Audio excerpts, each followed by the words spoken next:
Sure.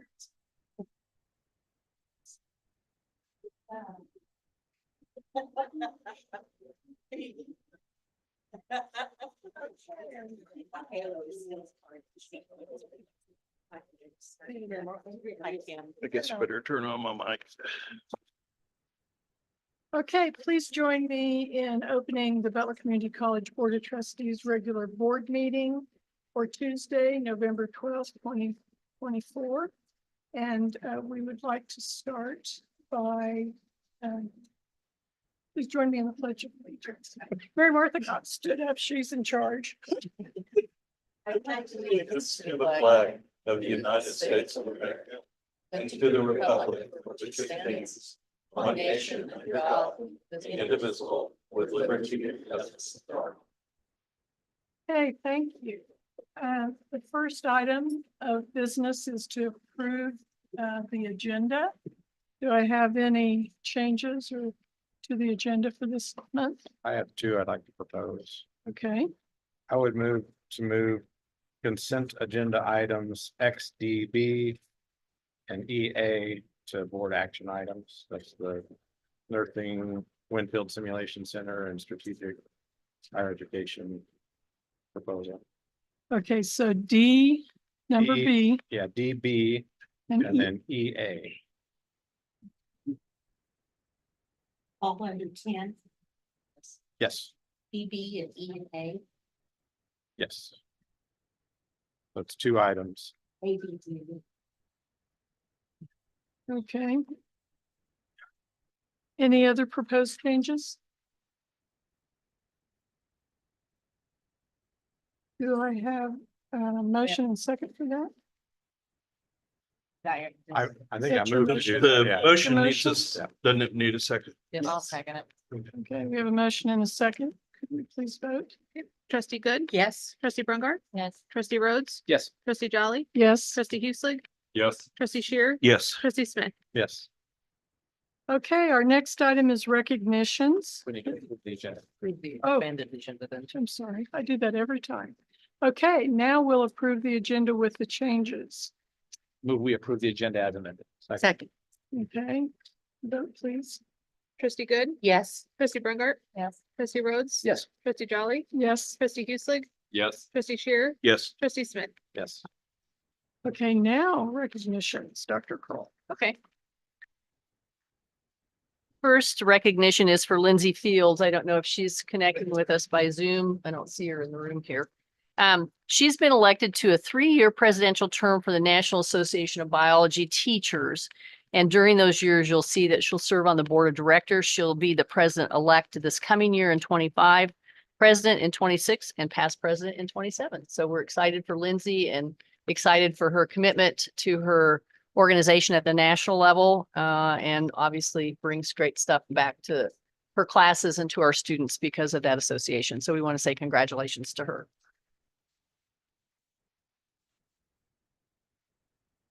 Next, Joseph LaForge, and again, I don't see him in the room.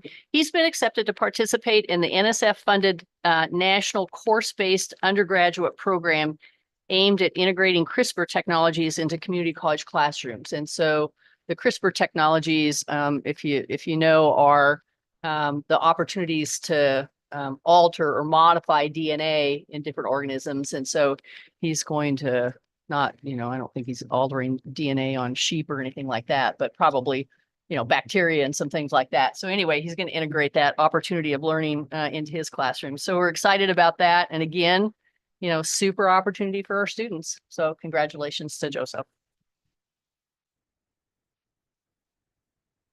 We do have Zach in the room. Where are you? Oh, there you are, Zach. Zach recently presented Achieving Scheduling Buy-in from faculty and staff at Butler Community College at the 2024 Ad Astra Aspire Conference. He talked about how Butler faculty and staff have supported the changes with Ad Astra to build solutions and, really be able to build out and use Ad Astra to our advantage and to our students' advantage. And I think it's really important for you to know that's the first time that Zach's presented at a conference that way. And according to the people that were there with him, Heather and I'm not sure who all, Huh? Yeah, Andrew. all right. Said he did an outstanding job. He may not toot his own horn, but that's what we heard. So thank you, Zach.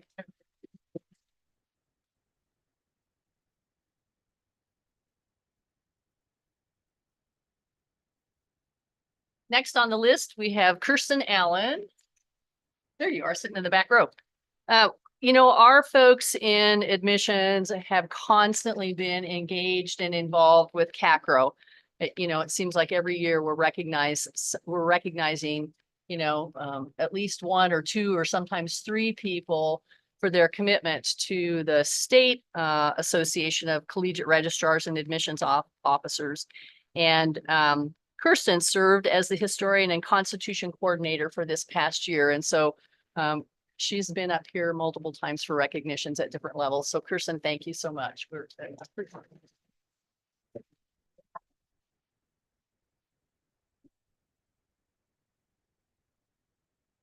We always get a really nice letter from CACRO that, you know, talks about their commitment and the importance of our folks being involved. And so that's really, really nice. We appreciate that.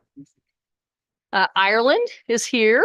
Ireland, we want to recognize, he's been elected as the vice president-elect of the Kansas Association of Directors of Plant Facilities. And this leads into a 4-year progression for him. So he's going to be the vice president-elect this year, vice president next year, then president the following year, and then past president. And so again, this is a phenomenal opportunity for Butler to be involved at the state level. And I think it's really important for you to also know that Ireland has really taken the initiative, even just locally, to gather together the folks from the school districts and from people around to collaborate and share ideas and support each other. So, you know, it's just constant great work from the folks in facilities, but we want to recognize Ireland and tell him thank you too.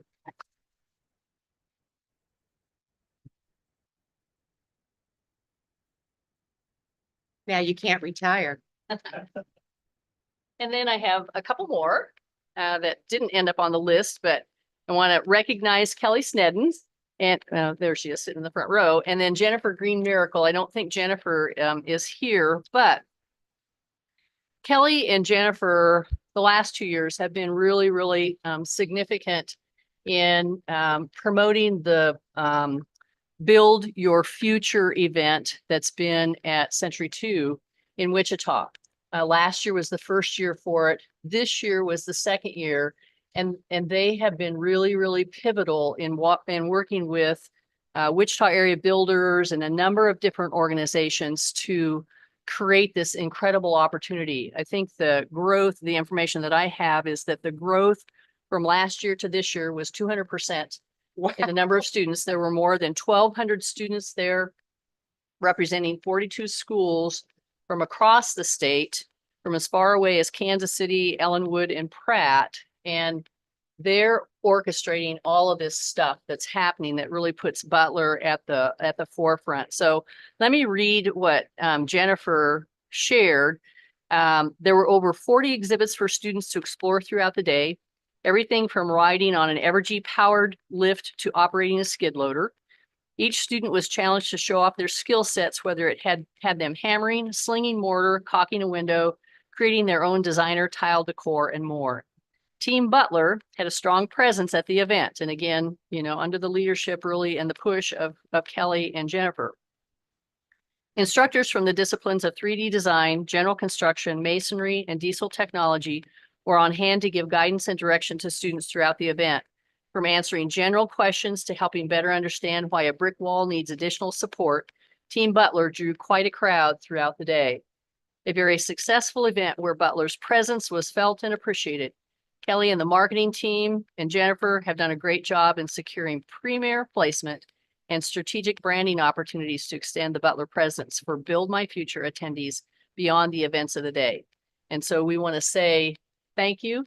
Phenomenal. I know the first year was probably a real push. The second year was probably an even bigger push, but lots of excitement surrounding that.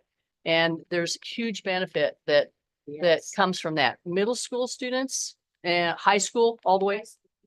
Okay, high school. So yeah, pretty amazing that you can get 1,200 students in and out of there and butlers present all over the place. So anything else you want to share about it? Excited to do it. I'm tired of being dead.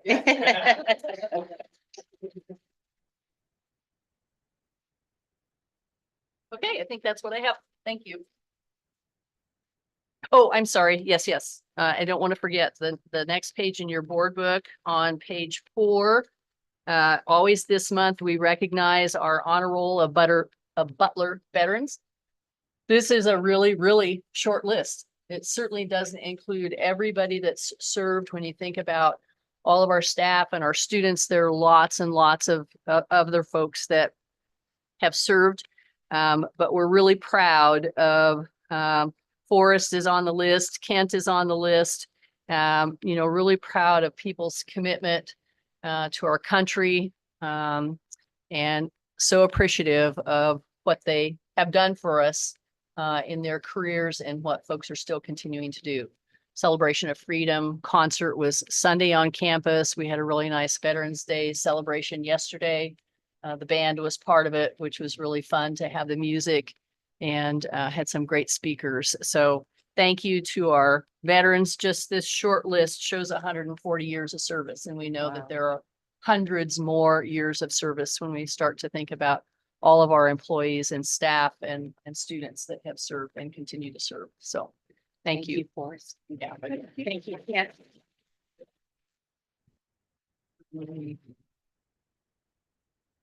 Okay, next, do we have anyone wanting to make public comments? If none, we'll move on to the standing reports. Kylie Metzger. There you are. You weren't here last month. You looked different last month. All right. Hi, everyone. Okay. Hi, everyone. I'm Kylie Metzger. I'm the president of the Student Government Association. October was a pretty busy month for SGA. We hosted and helped out with several events. On October 18th, SGA hosted a fall fest alongside other clubs here at Butler. These include CNAFME Club, Crew Club, and Pickleball Club. The fall fest consisted of like fair style games and raffles. On October 19th, SGA sponsored dinner at the Parent Family Weekend at the home football game. And finally, on October 25th and 26th, we partnered with Walter's Pumpkin Patch and provided free admission for students to enjoy the pumpkin patch. We also just restocked our food pantry yesterday for students to come in and get non-perishable food or hygiene items if and when they need them. All of our officers are hard at work planning for upcoming events. I'll report next month. So thank you for your time. Are there any questions that I could answer for anyone? How often do you restock the food pantry? We try to do it every month, or like whenever we realize that we're low on some of our like key items. And it's located in the student union? Yes, it's located in the SGA room in the student union. And then on Andover, it's in the Student Life Center. Great. Thank you. Was Walter's you. Pumpkin Patch fun? Yeah, it always is. And I know, Mhm. great place, isn't it? Yeah. Great, Thank you. thank you. Okay, operational staff report, Zach Kennedy. Hello, Mr. Sheets.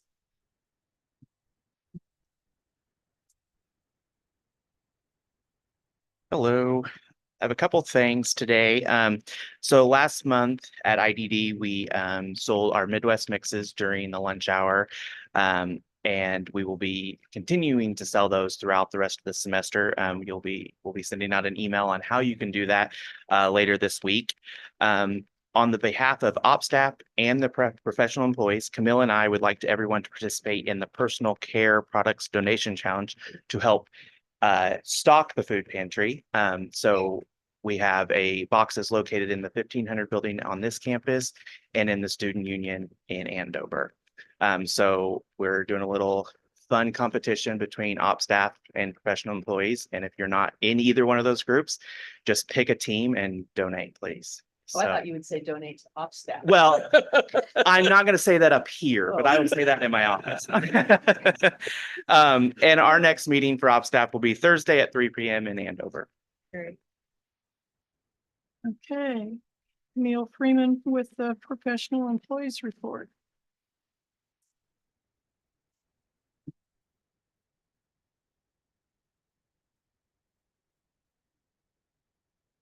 Hello, thank you for the opportunity to address you this afternoon. On behalf of the professional employees, I would like to speak briefly on the upcoming negotiation cycle. I'm sure that given the transitional period the college is entering, the board and the administration as a whole have a heaping plate of priorities. And we just hope that you have saved some space for thoughts on how the negotiation process will play out next semester. Before the semester ends, the professional employees will have finalized the makeup of our own negotiating team. Needless to say, we're very curious as to who will be sitting across the table from us when negotiations do begin next spring. As you prepare to finalize your own team for the upcoming negotiation cycle, there are a few thoughts that we would like to share. For decades, Butler Community College faculty and administration have completed a successful negotiation process without a lawyer sitting at the table. There are sometimes questions that arise in which one team or another or both find that it's prudent to consult with our respective legal teams, and we have done so for decades successfully. In the past few years, Butler has spent tens of thousands of dollars on a service that is unnecessary and frankly breeds contention. This is nothing personal against Ms. Ehrlich. It is just the nature of an attorney to maintain a rigid stance and focus on legal technicalities over cooperative problem solving.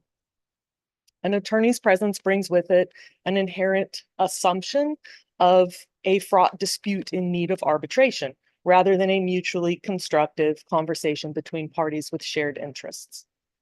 This atmosphere reduces opportunities for open dialogue and mutual understanding, and in short, it's just a bad vibe. It is, in fact, uncommon for an attorney to sit on a negotiating team. It is much more common for a negotiating team to include at least one member of the Board of Trustees. The professional employees believe it would benefit both teams and our bottom dollar to not have a lawyer at the table, and instead we would like to extend an invitation to one or more of you to serve on your own negotiating team. Of course, we do understand that the makeup of the board's team is entirely up to the board.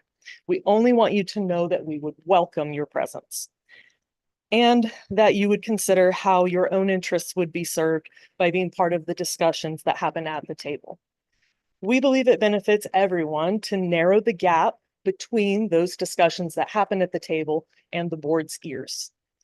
Our own negotiating team is dedicated to being more cooperative and more transparent, and we look forward to meeting with the board's team, whoever that may be, and discussing new ideas for working better together.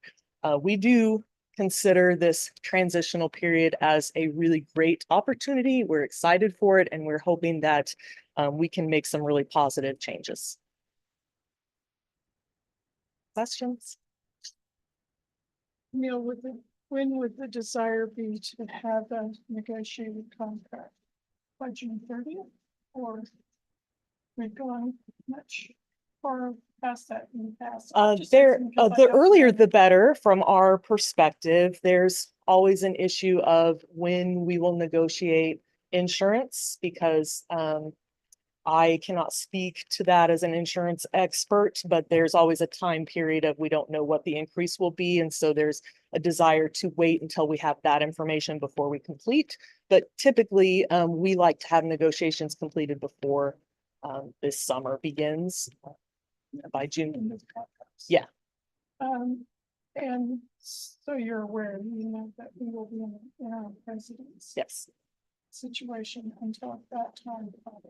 Right. Okay. Right. Which is why we're very curious to find out how that's going to go. But Well, I'm sure it's a lot to think about. We might say something. Well, and I just mean as far as the makeup of the team in general, it's just very, very up in the air in our minds. Okay. So, thank you. Noted. Noted. Okay, foundation board report for us. We meet next week, so I'll have a report in December. Okay, and I skipped finance committee, Mary Martha and Dave. We're on page 78. We went over the budget at our 3:30 meeting.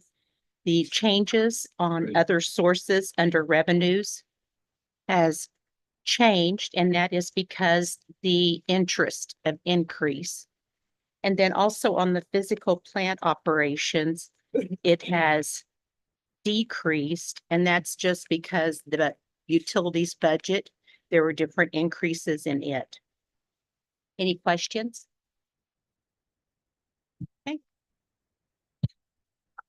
Okay. Well, we'll go from there. Educational Facilities Authority report. We are meeting tomorrow, Okay. so I'll have more next month, but we did not meet last month, and so I did notice that when I was at the stadium that some of the signage had been changed and, things, there's a lot of positive happening out at the stadium. President's report. Thanks. First thing on my list is to let you know that 11th of October, about a month ago, we received a letter from ASIN, which is the Accreditation Commission on for Education and Nursing, that Butler's program has been granted continuing accreditation, and their next evaluation visit is in the spring of 2032. You'll So- be here then, right, Janet? So we're excited about that. Yeah, there's Janet. Yeah. This is no small feat. So kudos to Janet and her team and everybody that was involved in this. It's an extensive process to prepare and to meet those rigorous standards. So we're really proud of our nursing program. So. We also have received a letter earlier this month from the Higher Learning Commission, and our selected date for our assurance review, which is mid-cycle review, and it's a virtual review is in 26-27, but the actual date that's locked in is June 21st, 2027. We will have to prepare a mid-cycle report that's submitted and reviewed by a search team, by a not a search team, a review team, whatever you call them. I'm mixing my words up. And they won't actually come out for a visit, face-to-face visit, unless they have some concerns about something, but typically it's all done electronically and virtually. So Phil will be putting together a timeline of preparation for this report. He did that before our last site visit. That was a timeline for 2 years out. So those preparations for all of this start very early. And that's one of the reasons that Butler is always really well prepared for those visits and for preparing and presenting our information. So Phil and I talked about that a little bit, but he will help put together a timeline so we can get ready for that. I don't have to worry about it a whole lot, but just saying we're gonna try and position Butler to be there. I had the opportunity, Shelley Stoltz actually went with me, but attended Warhorse in concert with the Wichita Symphony the last weekend of October. And fantastic production, but even better. I was like a proud mother sitting in that audience because we had 40 Butler vocal music students that were the chorus for that entire production. The symphony orchestra was there. The leads and the narrators and everything, but our vocal music students provided the vocal chorus for that. And it was fantastic. Matt Udlin was the choir director and the director of the chorus. And he has continued to connect our vocal music students and fine arts students to Wichita Symphony and provide tremendous opportunities for them to work with professionals in the field. But it was just outstanding. It was really phenomenal. So wanted to give them a shout out. And it's my understanding that they will be a part. They'll of the do Christmas. program. Yeah, they'll be part of the Christmas program again this year. So watch for that information. And when we have a little bit more, I don't remember the date, but it's a free concert. But it's also a fantastic evening of music. I kind of dropped the ball on this. You maybe already know about it, but I just didn't even think about it, I guess, at the time. There was a gas leak in Andover a couple of weeks ago. at Vornado. And the reason I'm bringing that up, that we had to evacuate the 5,000 building in Andover.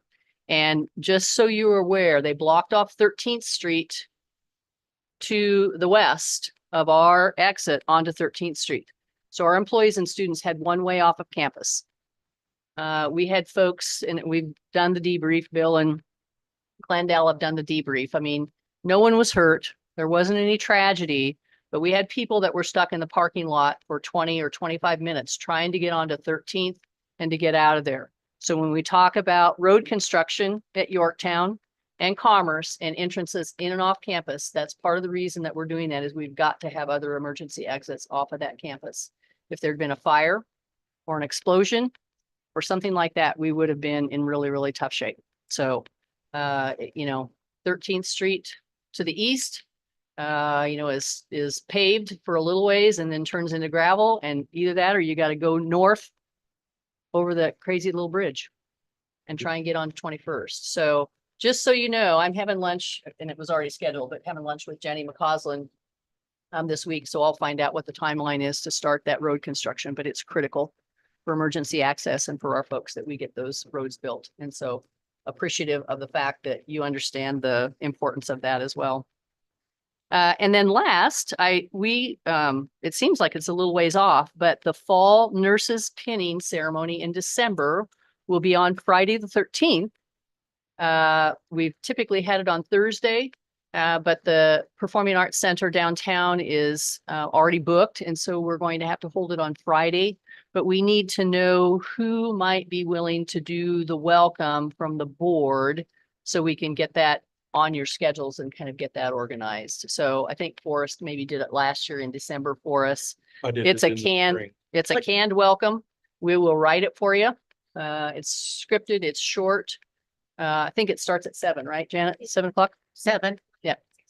Yeah, lineups at 6:30. And it's downtown in the Performing Arts Center. My wife's birthday, so I probably won't. Probably better not. Yeah. You might be in trouble. Better not, yeah. She's probably expecting to go out for dinner that Problem. or something. Aaron or Kim, you want to try it? Aaron, you want to try it? Yeah, I'll have to check my schedule, but I'll look again. Okay, so backup if it doesn't work for Aaron, do we have a Oh. backup? I'll be a backup. Okay. Okay, Come on, Cammy, girl. thank you. It's not worth it. Okay, December 7th. No, sorry, December 13th, sorry, at 7 p.m. So do you want Jennifer to send you a reminder to check your schedule? Okay. Okay, thank you very much. Appreciate it. That's all I have, unless you have questions. If there's no questions, we'll move on to monitoring report, online high school and community learning. Heather Rinkenbach.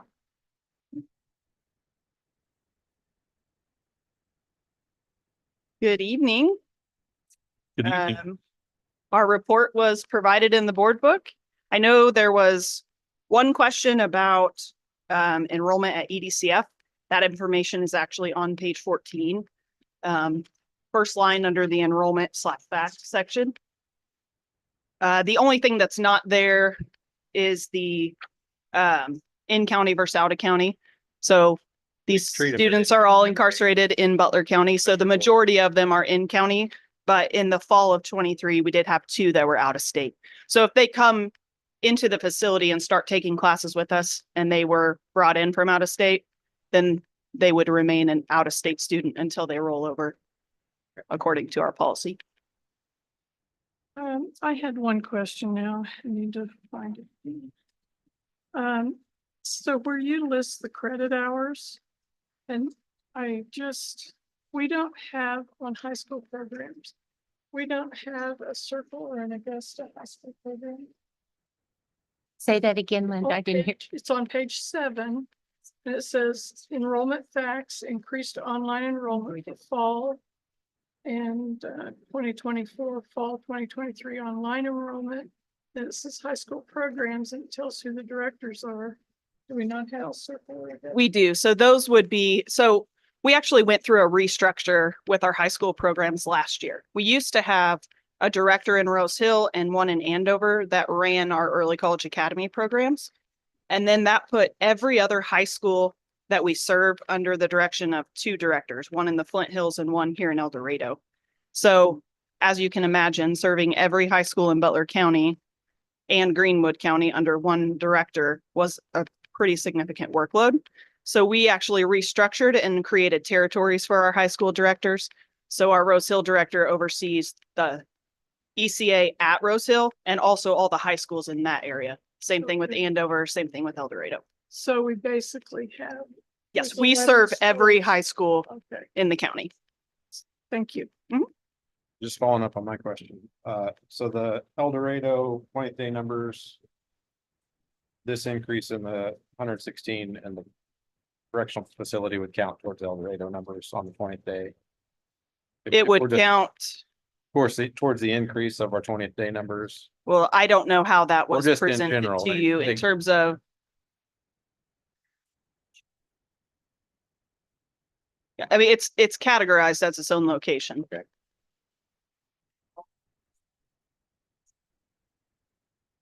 I guess I didn't see the El Dorado PDCF on online. Was it on the? Okay, It is, that. the campus location in our system is C for corrections. okay. So it doesn't have a label of EDCF because we use one letter in the coding. All right, thank you. You're welcome. Any other questions? Glad to see the enrollment. Yeah, growth in almost every area. So Kudos we're to you super proud of girls. our team. Yes. Yep. So thank you.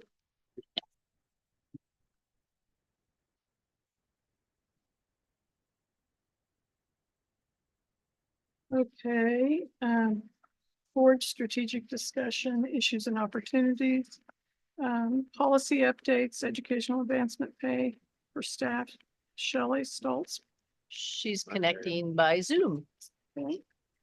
Hello. Hello. Good evening, everyone. Sorry I can't be there in person. I've been under the weather the last few days and I'm not one to share, so. Thank you very much. Exactly. So I'm bringing forward a proposed change to our educational advancement pay for staff. Last year, we modified the educational advancement pay for faculty. They're structured similarly, but this particular policy for staff, meaning non-faculty, hasn't been updated in probably 15 years.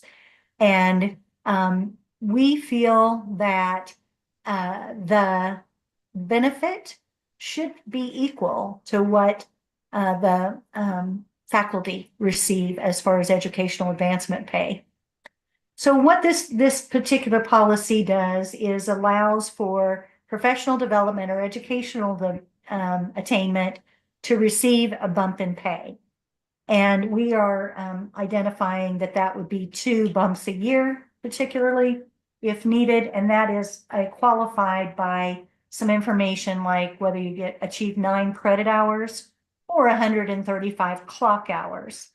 So the information that is changing on this policy is listed in bold, and anything that I'm removing is then struck through. And one of the things that we thought we needed to do here was be a little more succinct about what qualifies for educational advancement. So we added some activity information in there, and then certainly about the pay.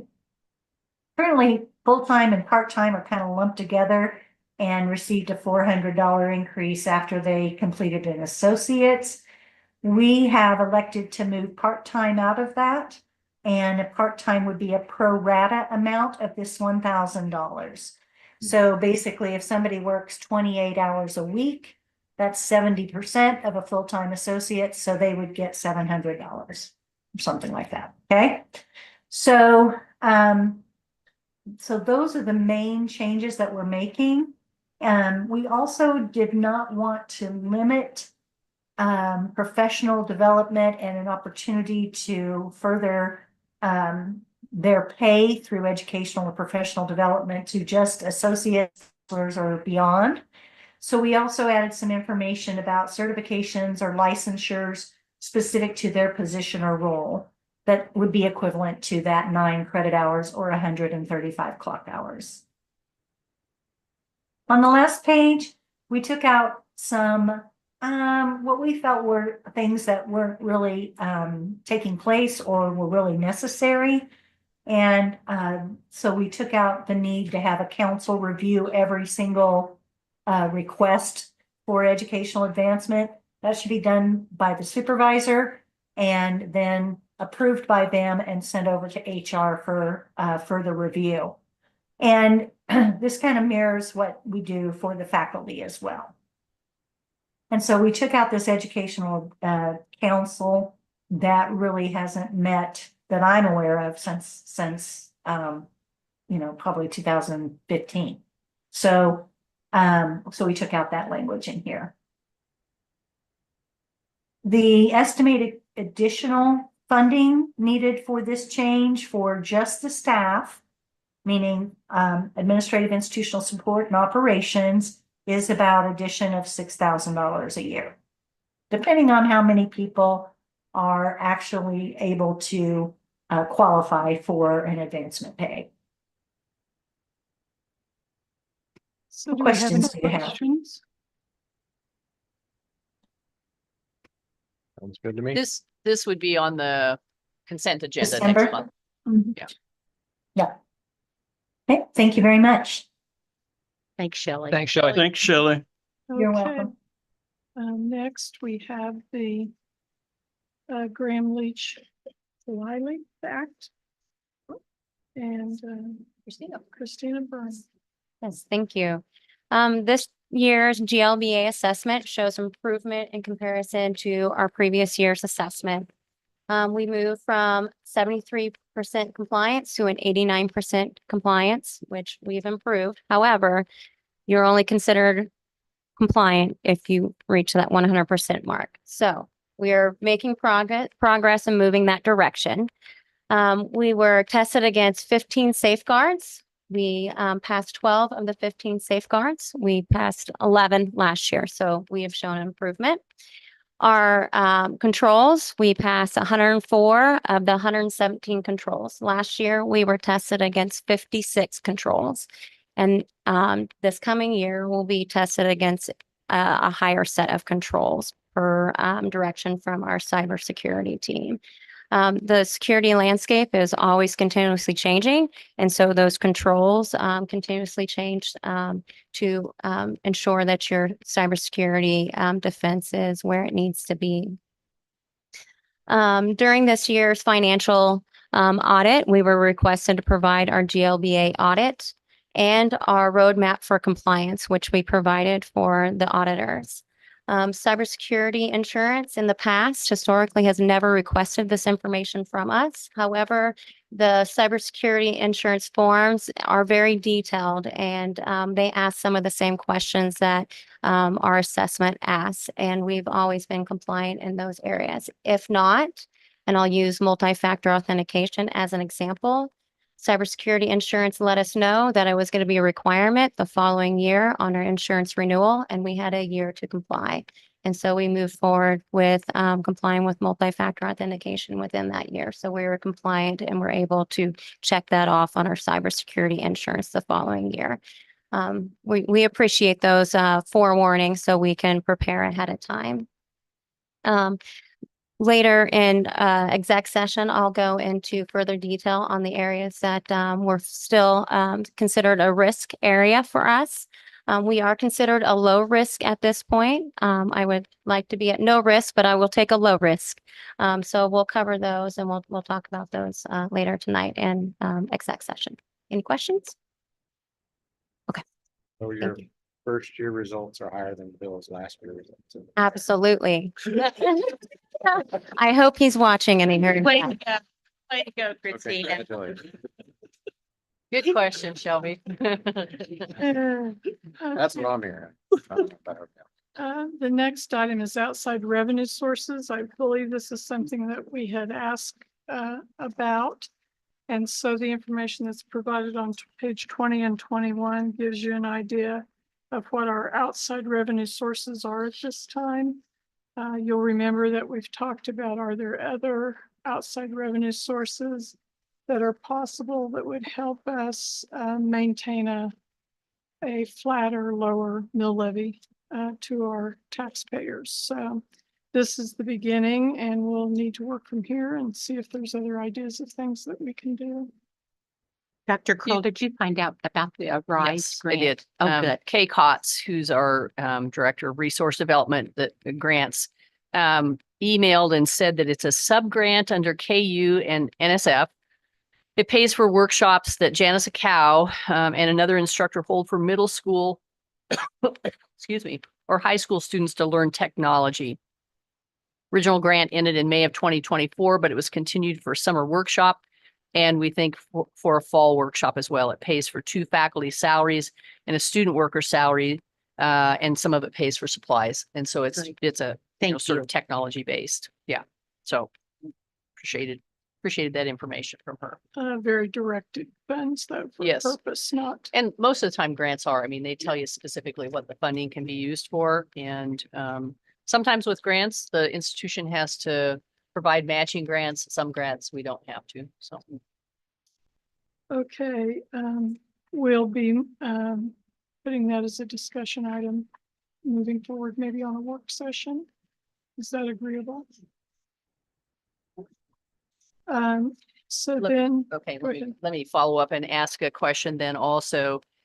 Is there additional information right now that you want us to gather moving forward based on what you have here? And then I want to ask another question about, Shelby asked a question last month as well. So any other outside resource information that you want us to provide, or because I know that your goal is to try and develop ideas for outside funding sources. So what's the next step from the board that administration needs to work on to help you? Do you want to check or do you want us to check on the possibility of sales tax? We can check. Who do you want us to check with? Well, I think we need to talk to Will Johnson, but I'm not so sure that one or a couple of us need to go, but maybe not. I mean, I think if it's possible to use sales tax, my thought would be, and I would want it to be directed to specific purposes. In my mind, part of it has to do with our deferred maintenance that we have such a hard time funding, and in the past have had to fund it by levying capital improvement program. We'd like to potentially maybe get away from that, but you can have the first conversation with him or set up a meeting for us and we can volunteer next on the work session Okay, to who would go. I'll check in with him. We would be proposing that for El Dorado and Andover. I'm proposing it countywide. Countywide. Yeah, 1/4%. They did that for radios. They hope to use that possibly for a new arena. It doesn't have to be 1 cent. I mean, it can be I think you can levy in 0.10 increments. So, and for the sake of our taxpayers, when they pass it, they would have to vote, and if they passed it, it would have to be defined just like your capital improvement plan. But at least it would go countywide on sales tax, not just on property owners. And to me, that's a big difference on who's being taxed, because there's an outside factor to that.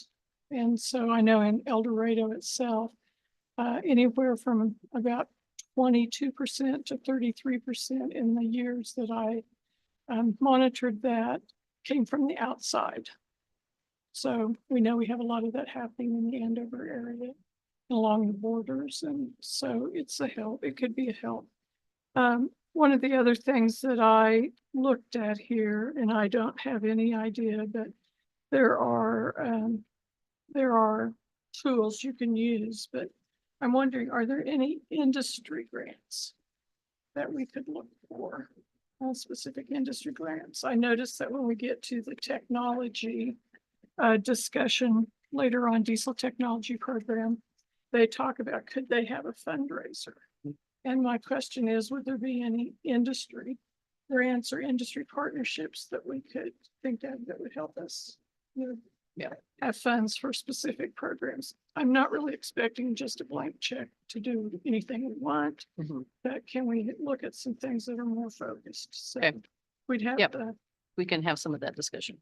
do And you- the other thing we can do is, we can bring back to you again, information that identifies some of the industry partnerships that we already have and the support that they provide for our programs, equipment, supplies, internships, those kinds of things. So again, you have that perspective of what's already in place.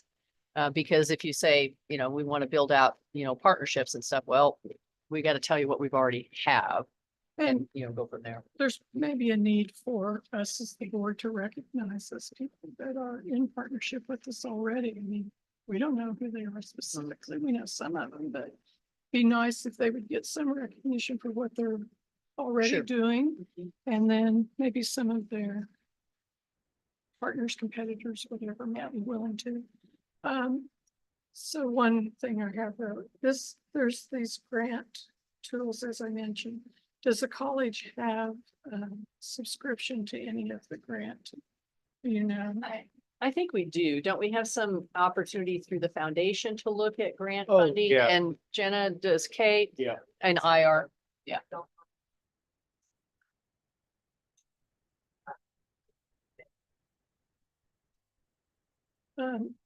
Would it be possible for me to meet with somebody and just take a look at those? I've searched those tools before. I can definitely do it. Okay. Go from there. Okay, sounds good. Thank you. And anyone else that would like to have ideas? Any other ideas? My idea would just be continue to at least discuss cost cutting measures as well. I think that Kent's going to talk to us a little bit about a model tonight. Are you No, talking about work session. Work session. Yeah. At our work session on the 25th, we're going to talk about a budgeting model. And there's a lot of different parameters that can be added, and we can look at that, and it seems once you put in the data, it gives you answers, and you can tweak different things to see what differences it makes and so forth. So I think we will be doing that starting in November and through our budget cycle, if everyone agrees. Can I ask my follow-up question? Oh, yeah. Yeah. Follow-up questions. So, last month in the discussion about this, Shelby, you asked about, you said, I would like to know the cost for an online student versus a face-to-face, or the cost of online versus face-to-face. And the VPs, we talked about it, we pulled together a team, and we don't know exactly what parameters you want us to look at, because we could do a massive deep dive that would take a lot of time, or we need some direction. Well, you say ballpark, but what does ballpark mean to us when we're pulling data? That's what we need, some direction from the board. What do you want the parameters to be? Because we don't know. We don't know what you want.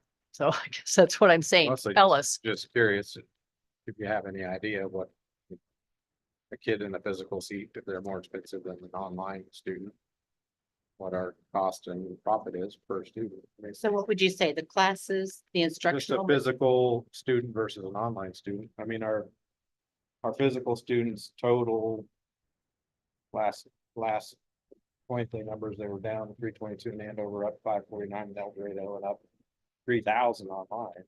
So Assume it's more profitable. well, so here's the complication, You talk about face-to-face physical classroom versus online. They're using exactly the same technology. Full-time instructor or an instructor may be sitting in their office, teaching the class. They're using computers, no matter whether they're face-to-face or online. So the technology in the classroom is the same as the online technology that's used. Some of them Faculty people salary. talk, right? Some Sure. Yeah, they have live mixed and schedules and broadcast. stuff. The course development for an online course is extensive, just like it is for regular curriculum development. But the online courses go through some additional quality assurance measures. Those faculty have to go through training to be able to even develop an online course. So there's all of those pieces that we don't know whether to include those or not, because they're all part of what an online course would cost essentially versus face to face. I don't know, Heather, do you have some other, come up to a microphone, do you have some other things that, Yeah, I think one of the questions we had too was, this will take a pretty significant amount of time to really sit down and drill down to the cost. It's going to vary based on the course.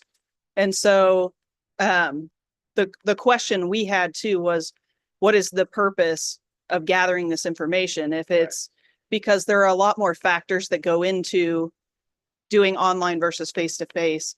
The first and foremost being the student, which is our priority, and most of them prefer a face to face. A lot of them, I guess I shouldn't say most, but online isn't for every student.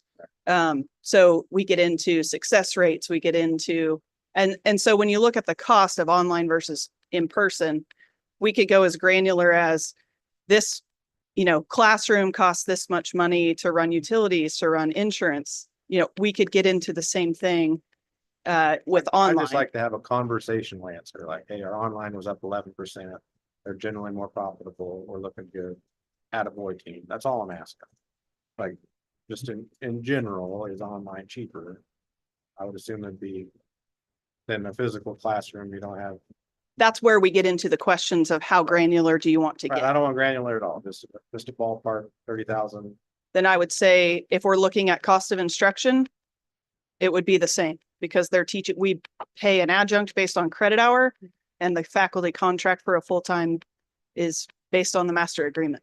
So the cost would be the same. The cost to the student though is different.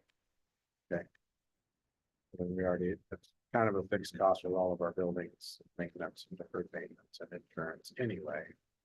Mhm. But to add new students online, it costs as much as when we have the classroom availability.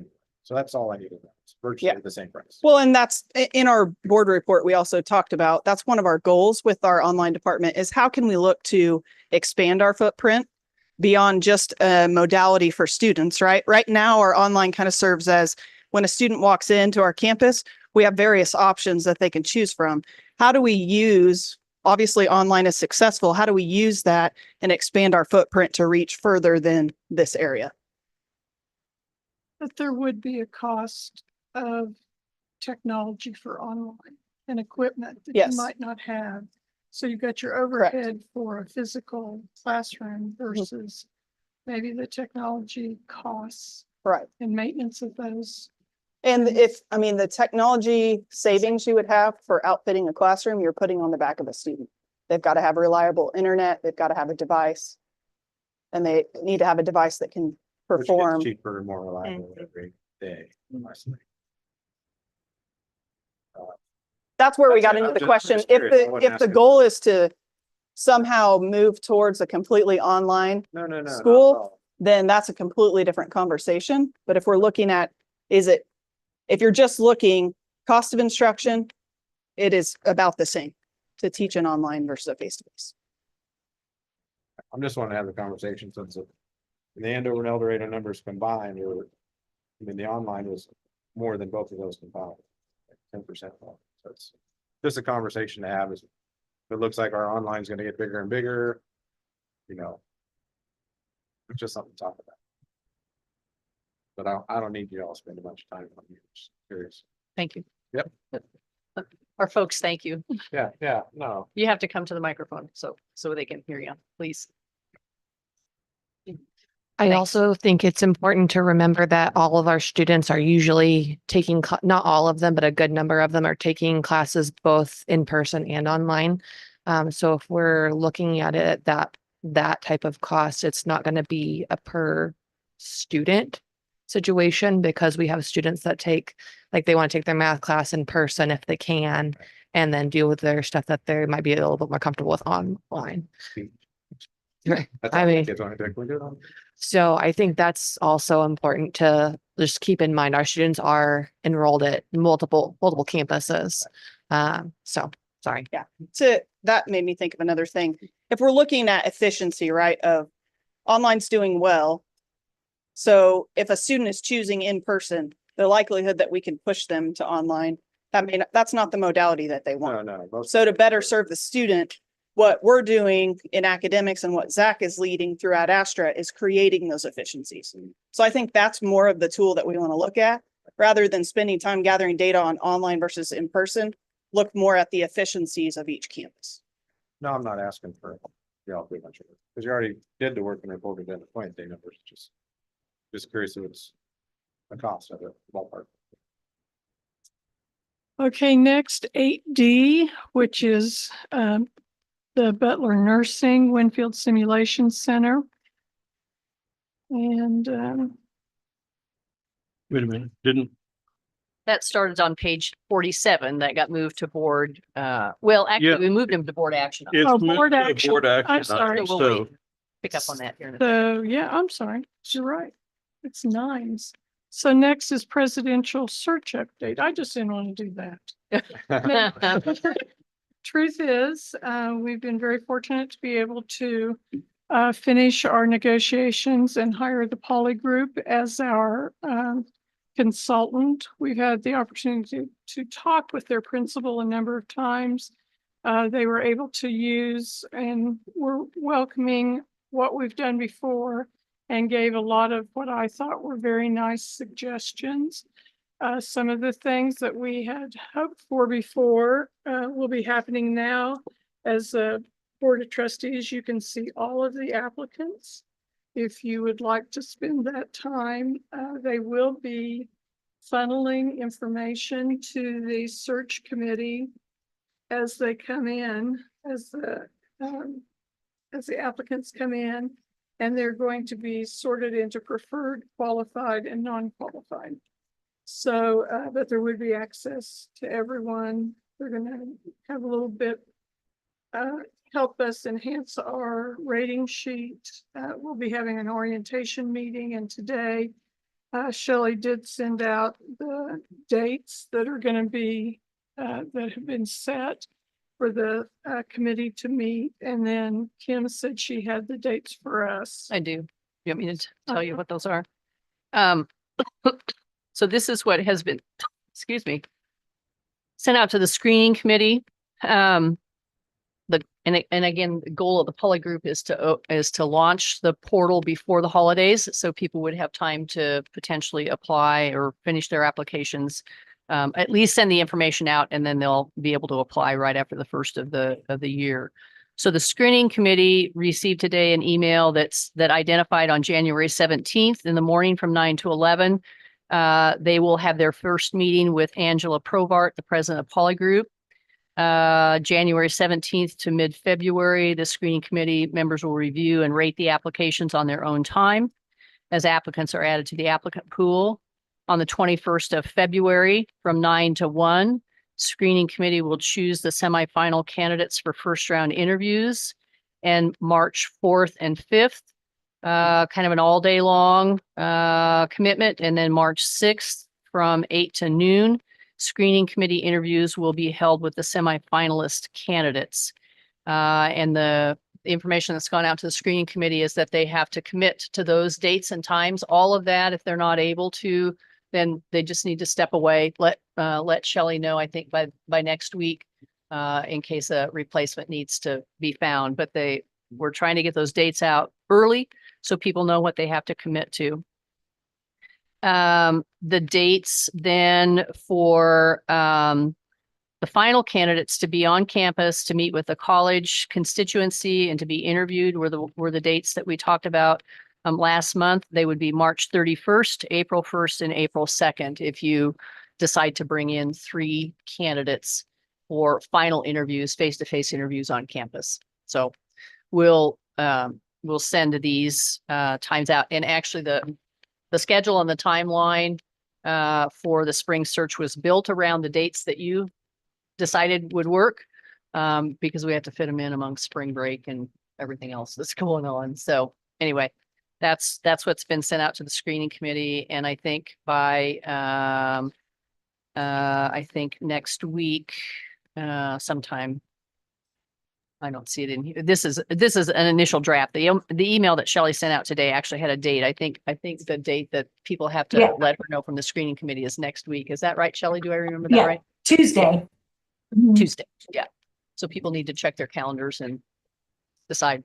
So that's what the dates are right now. And we'll send those out. We'll send those out to you so you have them as well.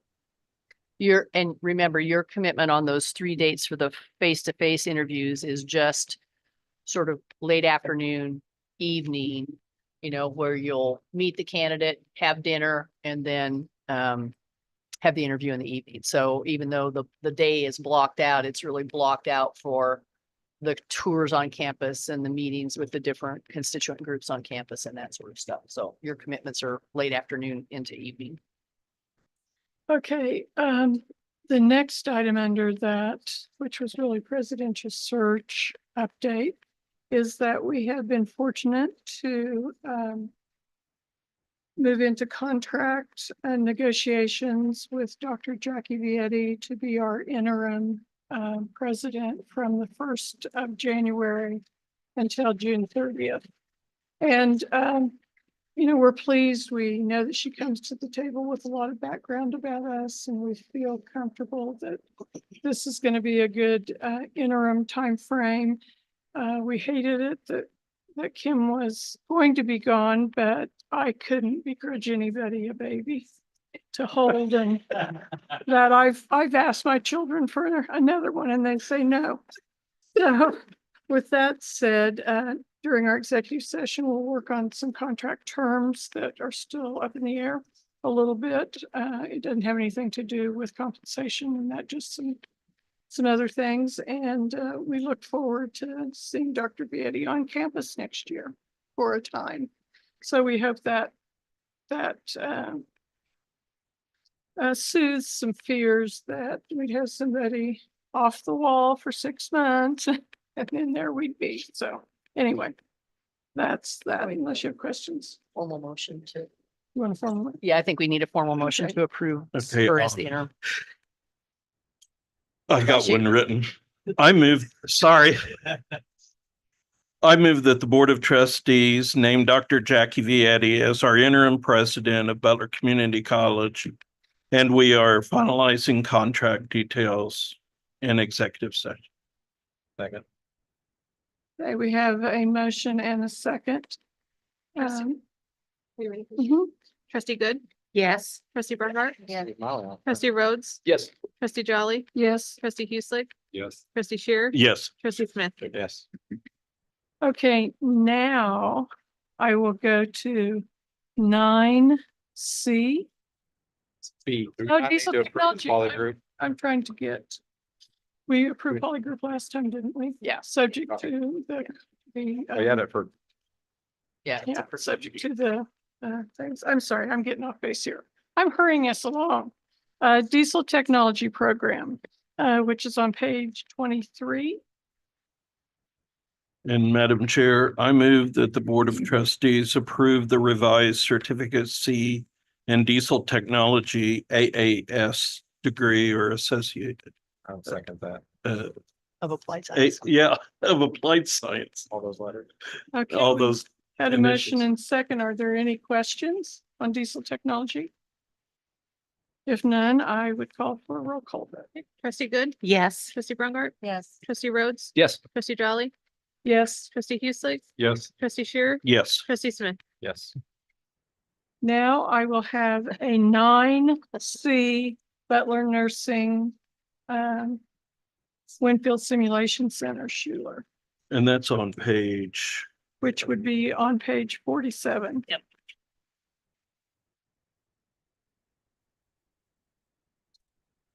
Thank An you. update? Oh, update beyond what was in the board book? Yes, All righty. hot off the press. Did anything change for Butler? No. Oh, good. That's good. Yes. So I have received late last week an update from Cali, Southwestern, who updated some of their cost as well as giving a cost to the fetal monitoring equipment from Cali. So this is just the most current version. And as we add and purchase additional equipment, then we would add and update this Exhibit B. But Butler has no plans to add to this list at this time. So I guess I was just asking for a refresher on, I remember we didn't approve it, renegotiated, and I thought it was in the $80,000 range, but this said we spent 112 already, so I Well, couldn't find my old board books, I didn't know. so I went through and dug through. So Janet. Okay. I took- thank you. Yes.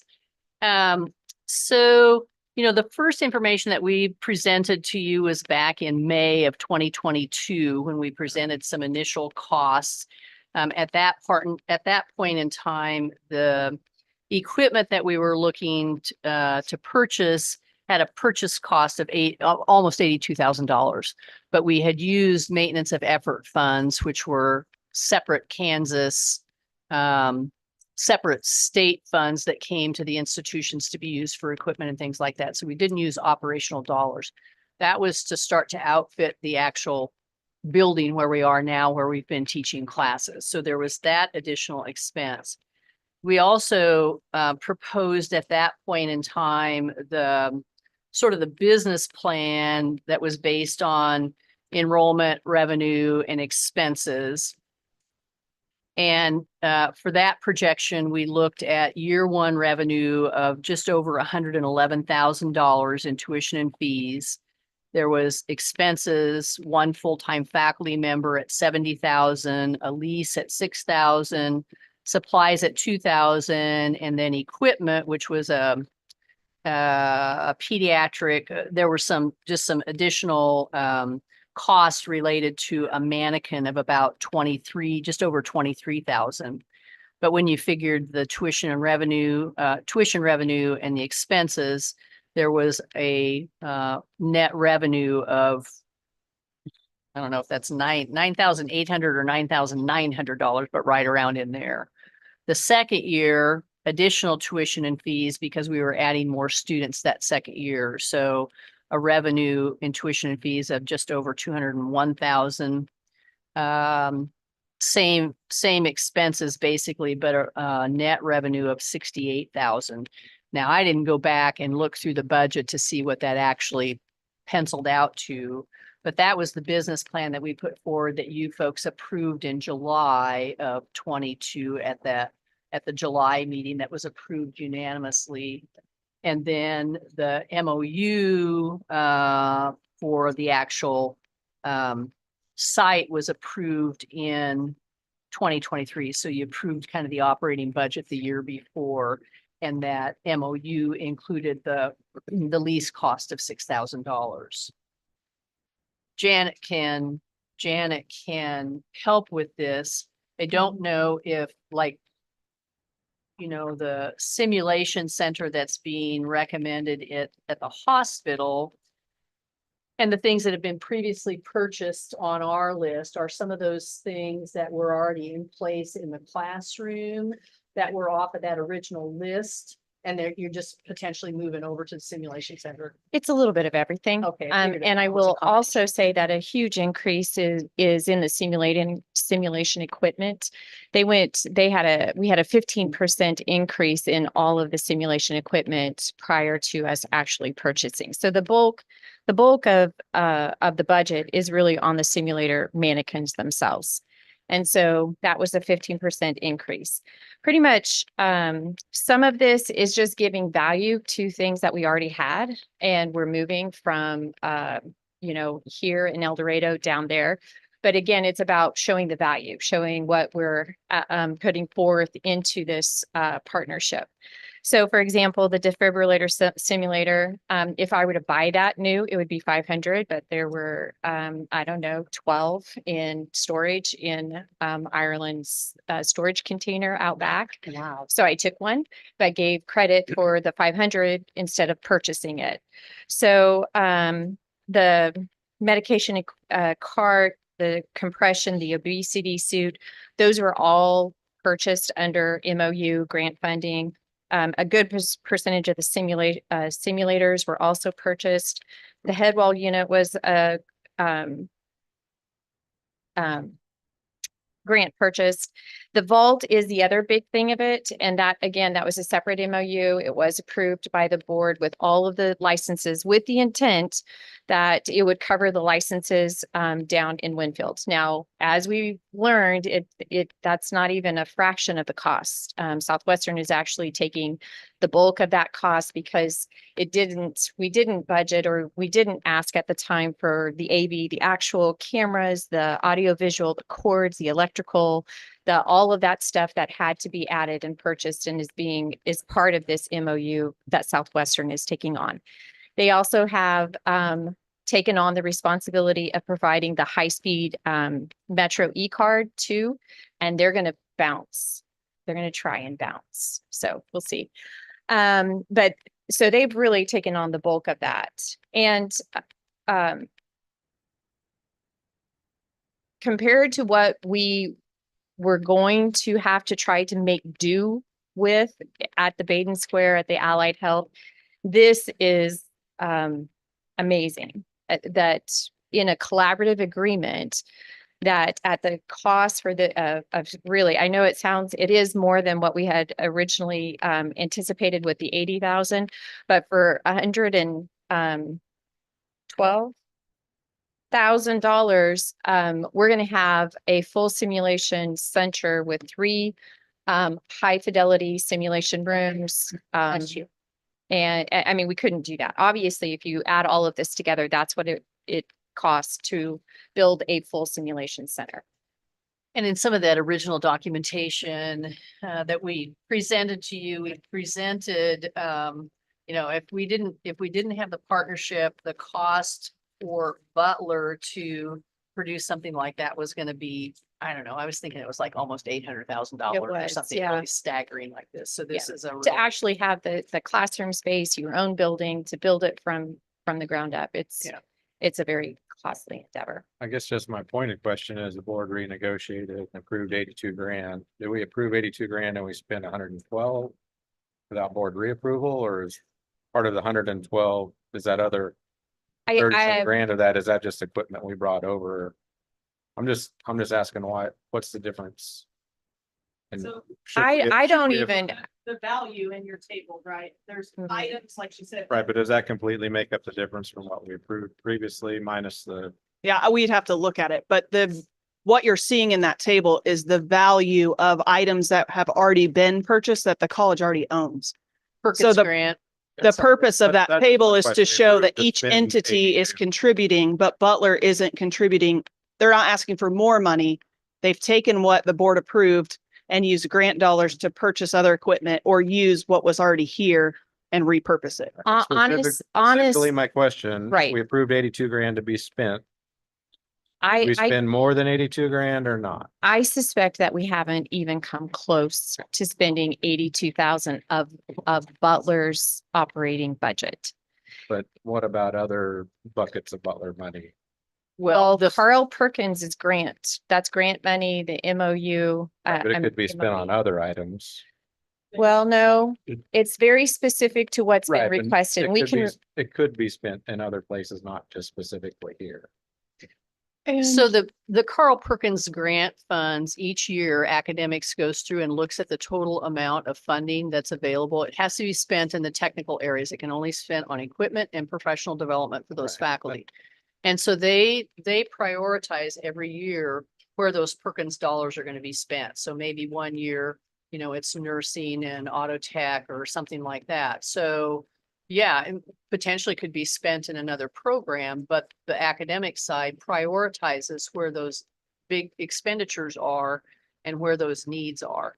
So that Perkins funding is very specific that way. The maintenance of effort funds that came from the state was one-time funding that could be used for these same kinds of things. And so that didn't come out of operational dollars. I'm not asking where it came from. I'm asking, did the college spend more than the 82,000 approved by the board? Like, for instance, we just had a presentation to spend $6,000. And we're going to approve it next month in consent agenda. I'm not trying to start a fight. I'm just wondering if we approved 82, maybe we should have been told, hey, it's going to be 110. Do you guys want to approve the 112 or whatever? That was 2 years ago. No, I understand. But we have to keep in mind that they can spend a limit. Is it up to 30 or 35? $35,000 is my approval limit or up to that before it comes to you folks, but for approval, but the simulators, I mean, the mannequins, those kinds of things, if those expenditures are above 35,000, they're coming to you folks for approval, anyway. So I don't know how you. This is a program in another county, just to help them not have to drive to. Butler. It's to help our students, our nursing students, so that they can train there. It benefits both Butler and Cali. It benefits that whole area. So, these would be, well. No, I'm just having. Well, and it increases the number of nursing in the metro area. So there is, which not only benefits Butler, it also, it benefits beyond. Yeah. I'm just wondering why did the board renegotiate to approve 82 if it can just be 82 plus 35 grand? It's not that, it's just the approval of the memorandum of understanding. Well, that was a different thing.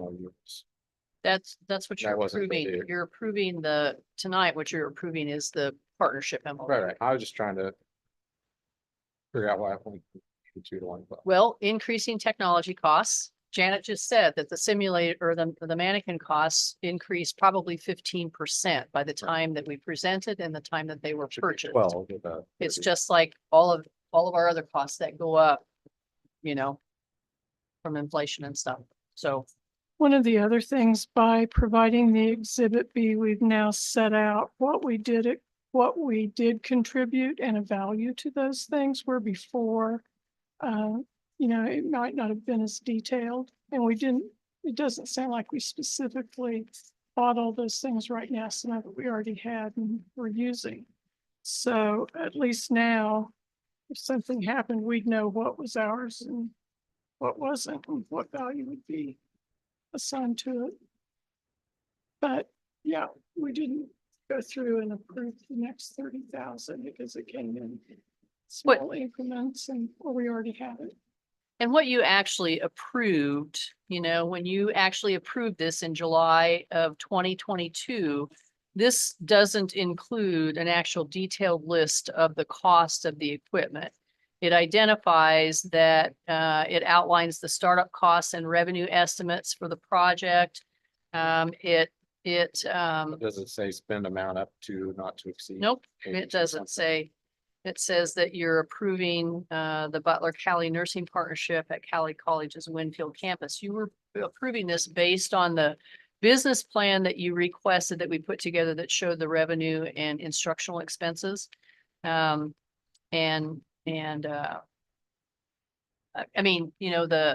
May meeting, when we presented that information with the potential costs of equipment and things like that, that's when you wanted us to come back and bring a business plan. And so that's what you actually approved. Okay, well, I got it. I can ask better, more pointed questions in the future. Okay, and then we move to 9D. No, wait a minute. Oh, I'm Approve sorry. that. I move that the Board of Trustees approve the memorandum of understanding between Butler's nursing program, Southwestern College's nursing program, Cali Community College, and the William Newton Hospital to collaboratively build out space within William Newton Hospital in Winfield for a shared simulation center, period. I guess I moved Winfield ahead of what it was. Okay, second that motion. Wasn't reading ahead. Second by, okay, moved and seconded, vote please. Trustee Good, Yes. trustee Brungart, Yes. trustee Rhodes, Yes. trustee Jolly, Yes. trustee Hueslick, Yes. trustee Shear, Yes. trustee Smith. No. Can I Okay. ask one little question? Sure. What's a panda warmer? It needs to come to a microphone. The world wants to know. A panda warmer is, it's an infant warmer. So after the baby is born, but it's smaller and more streamlined. And so it's called a panda warmer because it hugs the baby. Okay, now if I go to 9D, which is on page, you're going to find that on page 61, strategic higher education, proposal for consulting. Dr. Oman can fill you in, Okay. answer questions for you, probably. I would just ask, what are the programs and majors that the enrollment coach has been assigned to? We started out with about a third of our programs, not knowing which questions would be asked tonight. I did not bring that detailed information with me. But it is a mix of technical and traditional programs. So these are, the coaches are just pretty much advisors with additional training. No, I would call them more of enrollment specialists, onboarding specialists. They're also trained in sales. So they work with our new and transfer students that are coming in for the programs in which they've been assigned. And they are doing very proactive outreach. I don't want to get into all of the details of this in a live meeting, but they are being very intentional about their outreach with our prospective students and then onboarding them. I guess originally I thought we were going to receive training from Is that what you're Yes, talking about? and the They're enrollment training. coaches are receiving training. And the original proposal, which will be fulfilled, is a train the trainer program. However, because of the success that we've seen, and I want to be able to build on that success that we've realized, this will allow us to have our previous enrollment coaches continue to focus on their recruitment and their onboarding of students instead of shifting and also helping our new enrollment coaches that we recently have been able to hire with the student success dollars. So we'll be able to continue our contract, have our consultants help us with the training of our new enrollment coaches. And so our current enrollment coaches are just going to be able to keep rolling and keep recruiting students. How many coaches do you have now? We currently have 4. So if you recall, we started with 2 back in the spring. Those were admissions counselors that we repurposed. So those were not additions to the budget. And then with our student success dollars, we were able to hire 2 more enrollment coaches, and they started at the end of September. So those are called the new enrollment coaches? They're enrollment coaches, yes. Okay, great. And the source of the student success dollars. Those are dollars from the state. They're one of those separate pots of money that we got this year through legislative effort that funneled through the Board of Regents to the institutions. How long will this new agreement be with the So this extends our current contract 7 months. So this will get us through spring, summer, and through the beginning of fall. So basically it's $10,000 a month. How many people will they have in our facility working with our people during that time? What does $10,000 get us, I guess? So we get the consulting and the training, also the coaching. So they work with each coach once a week on an individual basis and help them learn the process and give them feedback on how they're doing. In addition to on-site visits, they do come on site. It's been every couple of months. And so they do that at their expense. And then we have very intense meetings during those times and planning as well. I also have regular contact with them throughout the week. So do you think that if we do this for another 7 months, then you guys can all do it on your own? I mean, Yes. do we have a teacher of teacher that can be the trainer of the coaches? Yes. Well, we don't have that position, obviously, Right, but I do think that we will have enough experience with the current enrollment coaches or the first round Okay. to be able to support not only the new ones, but any additional that we have as well. Your increases are very, very good. Thank you. Thank you. Thank you. Any other questions? If not, I would entertain a motion. Madam Chairman, I move that we extend the contract for services with Strategic Higher Education for 7 additional months. I'll second. We have a motion and a second. Any additional discussion? If none, we'll have a roll call vote. Trustee Good, Yes. trustee Brungart, No. trustee Rhodes, Yes. trustee Jolly, Yes. trustee Hueslick, Yes. trustee Shear, Yes. trustee Smith. Now I would move to approve the consent agenda as amended. Second. Got a motion and a second. Any additional discussion? If none, we'll take roll call, please. Trustee Good, Yes. trustee Brungart, Yes. trustee Rhodes, Yes. trustee Jolly, Yes. trustee Hueslick, Yes. trustee Shear, Yes. trustee Smith. Yes. Okay, supplemental information, key performance indicators update. I don't think there's anything, there's no change on the document on page 68. You've got some KPIs on, progress on some of the priorities, strategic priorities for the strategic plan on those pages that follow. Thank you note, in there, I think. Yes, for, the college's commitment to Gold Fest and all the work on that.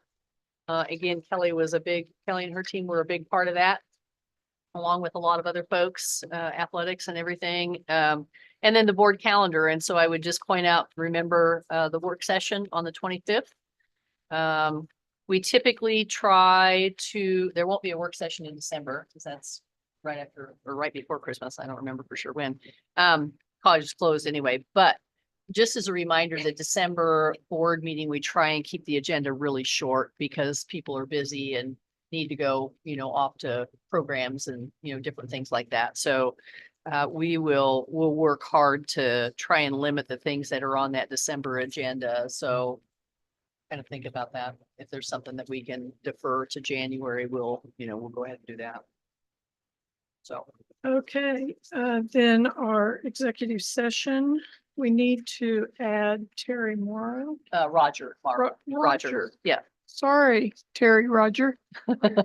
He answers to just about anything. Mr. Morrow. Okay, we need to add him, whoever makes that motion. And I guess, are we talking about an hour? And if it can be less, it'll be less. Okay. We don't want to jinx it. Okay.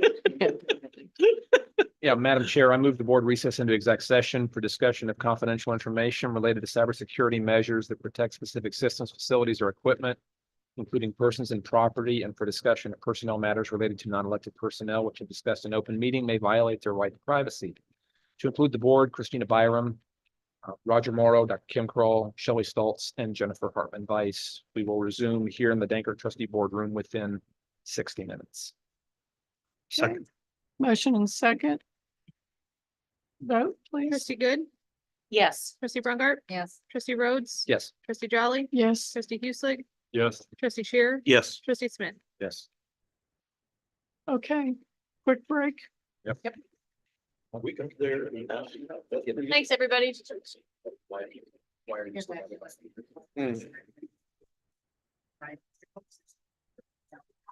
There was a lot of changes to keep track of here.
We did, Just a second. not yet. Okay, we are back in session. We did start the executive session at 6 p.m. and we were out at 6:53. We had no additional binding action or anything from the executive session. So now I would entertain a motion for adjournment. I so moved, Madam Chairman. Okay. Okay. Moved and seconded.